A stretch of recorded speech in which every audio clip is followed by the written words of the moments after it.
Hello, YouTubers. Here we are again. This is part four of my homemade drum sander video. I'm actually not planning on running it through this video. I just want to show you the few add-ons that I had attached to this since the last one. Starting off with the dust collector port here. This was actually just from a typical vacuum cleaner. I notched the bottom out. Actually, I made a new one. The other one split in half. But notched the bottom out a little bit with the Dremel. It doesn't look perfect, but you don't see it. Just enough so that way it doesn't hit the actual drum. And it clears it. I've already played around with it a few times. And then just this vacuum cleaner head right here. Just hooks it right up to a shop vac. And it went from leaving lots of dust to not a single piece of dust. The sandpaper here is falling off, but I've got some new right there. So, yeah, it doesn't leave any dust behind, which is good, because it was a real mess beforehand. And the other thing I added, just a couple little handles right here. To those of my coworkers who see this video, they'll know exactly where these came from. So I'm not going to go any further on that. But I added them. It makes it a little easier to pick it up, put it down, move it around as needed. The next part of this, I'm looking into modifying. This whole cord situation here just really gets on my nerves, so I don't feel like dealing with it. I'm going to run it underneath this, because I've got about 3 inches or so, I guess 3.5 inches, give or take, under here. And I want to just clean it up some. I'm going to mount an outlet under there, similar to what I did on the router table, actually, which is what this is sitting on. Got that working. But I want to put a light switch on here, just like what you see down here, into a power cord. And then I have that extra vacuum cleaner over there, which I'm going to use the cord off of that. And the cool thing about the vacuum cleaner cords is they're usually like 15, 20 feet long cords. And they don't seem to drop voltage either. Because as you can see on the back of the router table here, this is going to be a 2-in-1 video today, I guess. This cord was actually just from another vacuum cleaner, which I'll get into that project another time, another day. But pretty long cord.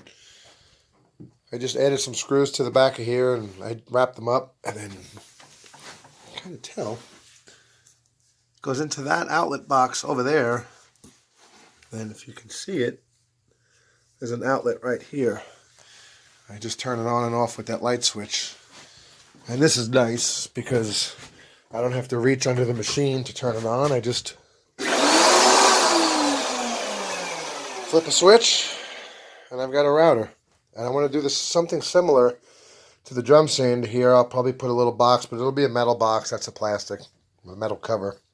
I'll put a metal box on here with a little light switch where I can turn this on and off. These old drills, they're powerful, but the thing about them is you have to push this trigger in, and then underneath, I'll see if I can aim the phone under there. See that little red nub under there? That's a little trigger lock button.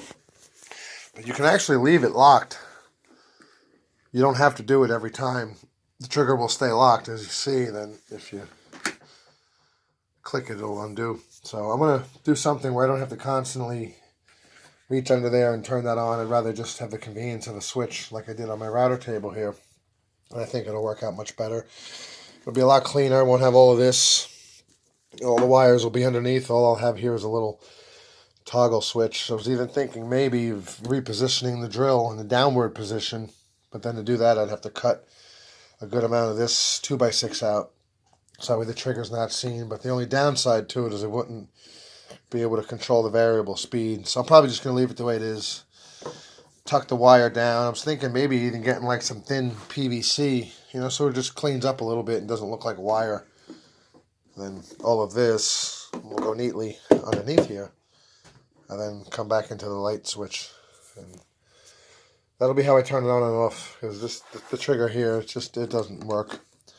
Other than that, that's going to be about the end of this. The only thing I need to do is make a new drum, because it appears here on this right side, it just ends up being kind of wobbly. I think that's where part of the problem is from about here over. I used a pipe clamp, this one right here, when I glued all these together. It's like I showed you in one of the other videos, just a little wooden circle about that big with the 3/8 rod going through it, and one glued to the next, to the next, to the next. But when I used the pipe clamp, it kind of bananaed the drum a little bit. And what I really should have done is a roll test on a flat surface. I didn't do that. I was so anxious about getting this thing together that I didn't even think about it. This is why you don't run a board with paint on it through there. Just gums up the sandpaper. It's not a good idea. But yeah, I was getting ahead of myself and really wanted to see this thing go once I got these new bearings. And they seem to hold up. They work nice. I want to super glue them in, or not super glue, hot glue gun them in. They have a little bit of play, but it doesn't really seem to affect the drum all that much. But we'll see. I'm going to glue them in and see if that helps it at all. But I really just think that this drum has kind of got like a banana thing going to it. And the next one that I do, I'm going to do a roll test on a flat surface, because I know this goes up evenly and goes down evenly. And I know that these holes that I made here, they're the same height. So it's got to be within the drum. Easy fix. I've got more sandpaper right over there, and I'm going to make another one, and that'll be the end of that. As far as feeding the boards through, I don't have enough space in here to put a motor. Like a treadmill motor would probably be the only thing with enough torque, a roller type setup to feed the boards through, so they have some kind of consistency, opposed to me pushing it. And then I've got to walk around to the back and pull it, and what happens there is you leave that board in there even just for a second or so, and you're going to dig into it with this drum. So I'd rather have some kind of consistency. So I'm thinking of making some kind of hand crank type kind of system. I'll make a drum similar to this, and I was thinking of wrapping it with like a inner tube or something along those lines, so that way it's kind of soft and it has some kind of traction as it's trying to pull the board through. And we'll see what happens. I'm going to give it a try, I think, and we'll go from there. And other than that, that's pretty much it. I really like the way this is working out. Honestly, it's much cleaner than just sticking a hose in a hole like you've seen probably on video 2, maybe even video 3. I think I had that on. So, I mean, as far as this goes, this is pretty much it. I'm going to get some wax. Actually, I got to get the sawdust off of here, but believe it or not, you can wax MDF or any kind of wood for that matter, and you'll get that board and it'll slide through a lot nicer. So I'm going to wax it at some point or another, when I start using it anyway. Right now I don't want to, because I'm not really ready to use it. But that's pretty much it. I'll be putting another one up at some point or another whenever I finish this off and replace that drum with a nice straighter one, and one that doesn't have paint on it, because that was pretty stupid of me. You live and you learn. So with that being said, I'm done here with this video, and probably within another week or so, I'm going to swap that drum out, and I think that'll be it.